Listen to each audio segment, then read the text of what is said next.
बिहार में जो है लघु उद्यमी योजना का जो फॉर्म है ना वो फिलअप किया जा रहा है, जिसके माध्यम से आपको जो है 2 लाख रुपए तक की सहायता राशि सरकार यहाँ पे देने जा रही है, जिसके माध्यम से कहीं ना कहीं आप यहाँ पे रोजगार करेंगे। इस वीडियो में जो है पूरी जानकारी हमने बताने की कोशिश किया हुआ है कि इसमें जो है कौन कौन से डॉक्यूमेंट आपको देने पड़ रहे हैं, और मान लीजिए जो भी आप आय जाति निवास बनवा रहे हैं वो जो है कब का बना होना चाहिए। बहुत सारे ऐसे लाभार्थी हैं जो कि फॉर्म भर रहे हैं और कहीं ना कहीं डॉक्यूमेंट अपलोड करने में और डॉक्यूमेंट बनवा कर देने में गलती कर रहे हैं, तो कहीं ना कहीं उनको जो है बेनिफिट नहीं मिलेगा। अभी तक आपने फॉर्म को फिलअप नहीं किया हुआ है तो शिक्षाबिंदु.com सर्च करेंगे। शिक्षाबिंदु.com का जो ऑफिशियल वेबसाइट है देखने को मिलेगा, यहाँ से ओपन कर लीजिए।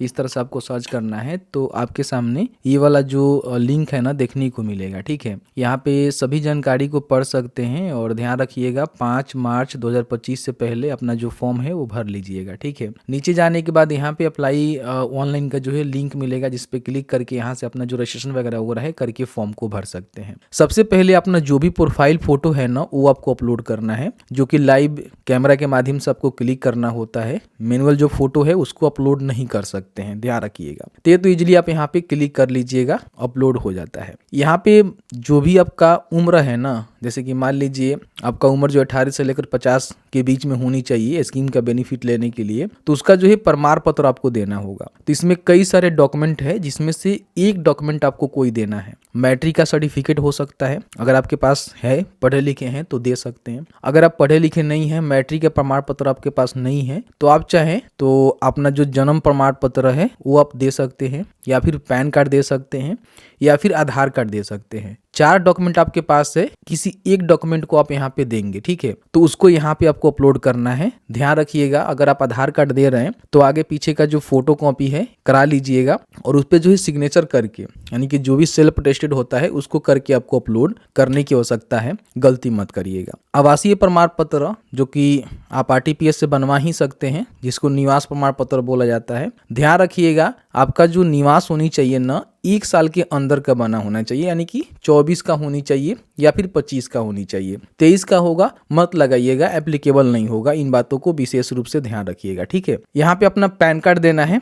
अगर आपके पास पैन कार्ड है, पैन कार्ड की जानकारी अपने फॉर्म भरते समय दिया हुआ है, तो पैन कार्ड अपलोड कर दीजिएगा। हालांकि आपके पास पैन कार्ड नहीं है तो आप इसको छोड़ भी सकते हैं। देखेंगे तो यहाँ पे स्टार मार्क नहीं लगा हुआ है, इसका मतलब ये है कि आप इसको नहीं भी अपलोड करेंगे तो आई थिंक हो जाएगा। उसके बाद जाति प्रमाण पत्र। जाति प्रमाण पत्र जैसे कि मान लीजिए आप SC ST हैं तो अपना जाति प्रमाण पत्र, अगर आप BC UBC हैं तो BC BC का जो जाति बनता है, इसमें NCL वगैरह लगाने की आवश्यकता नहीं होती है, क्योंकि ये भर्ती नहीं है, किसी प्रकार की एडमिशन आप नहीं ले रहे हैं। स्कीम का बेनिफिट लेने के लिए जो प्लेन आपका जाति प्रमाण पत्र बनता है BC BC का, वो बनाकर यहाँ पे अपलोड कर दीजिएगा। ठीक है, यहाँ पे क्या करना है कि जो भी आपने सिग्नेचर किया हुआ है उसका यहाँ पे आपको स्कैन करके अपलोड करना होगा। कई सारे लोग ऐसे हैं जो कि पढ़े लिखे नहीं हैं, तो भी चाहे तो फॉर्म को भरेंगे तो उनका जो है अंगूठा जो होता है ना उसका निशान यहाँ पे आपको लगानी है। ठीक है, ध्यान रखिएगा। यहाँ पे देखेंगे पारिवारिक जो आपका आय प्रमाण पत्र है वो आपको देना है। तो आपका जो आय बनता है वो मासिक नहीं बनता है, आप सभी जानते ही हैं कि वार्षिक बनता है।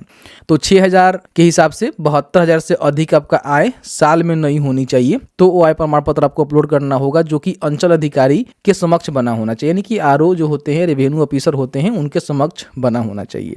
इसमें विशेष रूप से ध्यान रखेंगे कि ये भी जो है 24, ठीक है, 25 वित्तीय वर्ष का बना होना चाहिए, यानी कि मार्च के बाद अप्रैल में आपका 24 में बना होना चाहिए। नहीं तो आपने 25 में बनाया हुआ है जनवरी या फिर फरवरी में, तो भी आप लगा सकते हैं, कोई भी दिक्कत नहीं है। यहाँ पे अपना जो आधार कार्ड है वो आपको अपलोड करना है, और अंतिम 6 महीने का जो बैंक स्टेटमेंट होता है, जो भी आपके पास खाता है ना, तो पासबुक में अपना जो स्टेटमेंट आप प्रिंट करवा के ले आते हैं, उस प्रकार से आप PDF में जाएंगे अपने बैंक में, तो जो स्टेटमेंट होता है वो निकाल कर आपको दे दी जाएगी। या फिर आपके पास नेट बैंकिंग है तो उससे भी निकाल सकते हैं। जो लोग नेट बैंकिंग चलाते हैं उनको निकालने में कोई प्रॉब्लम नहीं है। अंतिम 6 महीने का, ठीक है, स्टेटमेंट आपको निकाल कर अपलोड कर देना है। और यहाँ पे अगर मान लीजिए आपके पास बैंक स्टेटमेंट है तो उसको लगा दीजिएगा, नहीं तो रद्द चेक है तो उसको लगा दीजिएगा, नहीं तो आपके पास जो पासबुक है ना उसका जो फर्स्ट पेज होता है जहाँ पे FC code account number mention होते हैं, उसको भी आप लगा सकते हैं। तो तीनों में से कोई एक आपके पास है जिसको आप यहाँ पे चाहें तो अपलोड कर सकते हैं। तो ये सारे जो है डॉक्यूमेंट आपको देने पड़ रहे हैं। इसके अलावा कोई भी आपको डॉक्यूमेंट नहीं देना है, तो विशेष रूप से ध्यान रखेंगे कि जो भी आपका डॉक्यूमेंट है ना वो ये सब बना होनी चाहिए फॉर्म भरने से पहले। ठीक है,